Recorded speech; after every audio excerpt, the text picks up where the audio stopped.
नमस्कार, आप live cities देख रहे हैं। मैं हूं जय शुक्ला। बिहार के एक मास्टर साहब 76 बच्चों का खाना खा गए और पेट भी नहीं फटा। हैरान करने वाली खबर है, हास्यास्पद खबर भी है और चिंता करने वाली खबर भी है, क्योंकि बिहार के एक हेडमास्टर साहब का पेट इतना बड़ा हो गया कि उन्होंने 76 बच्चों का खाना भी डकार जाने का काम किया। और ये बात जब शिक्षा अधिकारी को पता चली तो शिक्षा अधिकारी दोनों हाथ पकड़ के बैठ गए, दोनों हाथों से माथा पकड़ के बैठ गए। भाई, ये कैसे हो रहा है? बिहार में शिक्षा व्यवस्था को सुधारने का काम लगातार जारी है। बिहार के स्कूलों की दशा दिशा सुधारने के लिए एसीएस सिद्धार्थ रोज रोज वीडियो कॉल कर रहे हैं, लेकिन बिहार के सरकारी विद्यालयों में मास्टर साहब को और हेडमास्टर साहब को पता नहीं क्या हो गया है। आए दिन की खबरों के हिसाब से अगर हम बात करें, जो पिछले दिनों से लगातार कुछ खबरें आई है, वो देखने से ऐसा पता चलता है, चाहे वो स्कूल में मारपीट की घटनाएं हो मास्टर साहब लोगों के बीच में, चाहे एमडीएम का मामला हो, मिड डे मील का खाना खाने का मामला हो, मिड डे मील में खाना परोसने का मामला हो, ये तमाम जो मामले हैं वो ये बताते हैं कि बिहार के सरकारी विद्यालयों में अभी भी ऐसे शिक्षक हैं, ऐसे हेडमास्टर हैं जो शिक्षक कहलाने के काबिल नहीं है।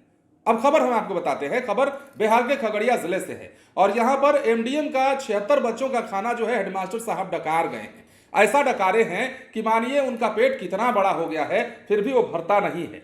मामला जो है खगड़िया से आया है, जहां के स्कूल के एक हेडमास्टर ने 76 छात्रों का खाना अकेले ही खा लिया और खाते पकड़े गए। इस गड़बड़ी के सामने आते ही विभाग ने स्पष्टीकरण मांगा है। दरअसल खगड़िया जिले में नगर पंचायत स्थित मध्य स्कूल गोविंदपुर में मध्याह्न भोजन यानी कि एमडीएम योजना में बड़े पैमाने पर गड़बड़ी का मामला सामने आया है। जिला कार्यक्रम पदाधिकारी एमडीएम खगड़िया के द्वारा स्कूल के प्रभारी हेडमास्टर को भेजे गए पत्र में इस बात का खुलासा किया गया है। डीपीओ के पत्र के मुताबिक 26 नवंबर 2024 को जिला शिक्षा पदाधिकारी परबत्ता द्वारा स्कूल का निरीक्षण किया गया था। निरीक्षण के दौरान पाया गया कि स्कूल में एमडीएम योजना से संबंधित कोई भी रिकॉर्ड नहीं था। चावल और राशि उपलब्ध होने के बावजूद एमडीएम बंद पाया गया, जबकि आईवीआरएस रिपोर्ट में 76 बच्चों को एमडीएम लाभान्वित दिखाया गया था। साथ ही स्कूल में एमडीएम बनाने के लिए गैस चूल्हे का उपयोग नहीं किया जा रहा था। सबसे गंभीर बात यह है कि निरीक्षण के दिन स्कूल में 82 छात्र छात्राओं की उपस्थिति दर्ज की गई थी, जबकि भौतिक रूप से कोई भी छात्र उपस्थित नहीं पाया गया। डीपीओ ने कहा है कि तथ्यों से स्पष्ट है कि स्कूल में एमडीएम योजना के संचालन में गड़बड़ी लापरवाही पाई गई है और छात्रों के भोजन के साथ छेड़छाड़ की गई है। डीपीओ ने एचएम को 24 घंटे के अंदर स्पष्टीकरण देने को कहा है। साथ ही अगस्त से नवंबर 2024 तक के एमडीएम पंजी और अंडा फल पंजी की सत्यापित छाया प्रति भी जमा करने को कहा है।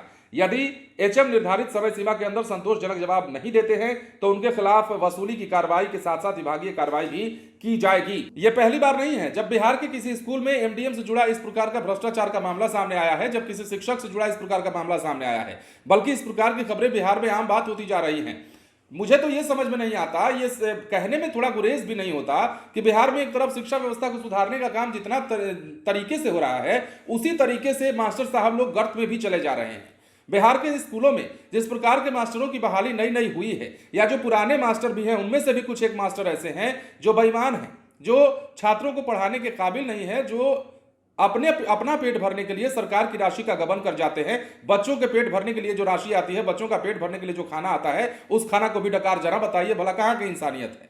ये इंसान कहलाने के लायक ऐसे लोग नहीं है, शिक्षक तो दूर की बात है। बिहार के खगड़िया जिले से जो खबर है, हमने सोचा आपको बताई जाए और बताया जाए कि बिहार के स्कूलों में आखिर सच्चाई क्या है, मिड डे मील योजना में किस प्रकार धांधली होती है, और यह भी इंतजार करने का विषय होगा कि इस हेडमास्टर के खिलाफ क्या कार्रवाई होती है। और जब स्पष्टीकरण दिए जाने के बाद कोई कार्रवाई होती है या फिर कोई कार्रवाई नहीं होती है, तो उसके आगे भी देखना होगा कि मास्टर साहब द्वारा जो एमडीएम में घोटाला किया गया, जो बच्चों का खाना खाया गया, उस खाने के एवज में, उस घोटाले के एवज में इनसे कितना वसूल किया गया और इन्होंने कितना जमा कराया है या वापस किया है, यह बड़ी बात है। फिलहाल बिहार के सरकारी विद्यालयों के हालात बद से बदतर इस खबर के मुताबिक नजर आते हैं। इस प्रकार की खबरें बताती हैं कि बिहार के शिक्षा विभाग में, बिहार की शिक्षा व्यवस्था में कभी जीवन में सुधार नहीं हो सकता जब तक ऐसे ऐसे लोग बने रहेंगे। क्या करेगा शिक्षा विभाग, क्या करेंगे एसीएस सिद्धार्थ?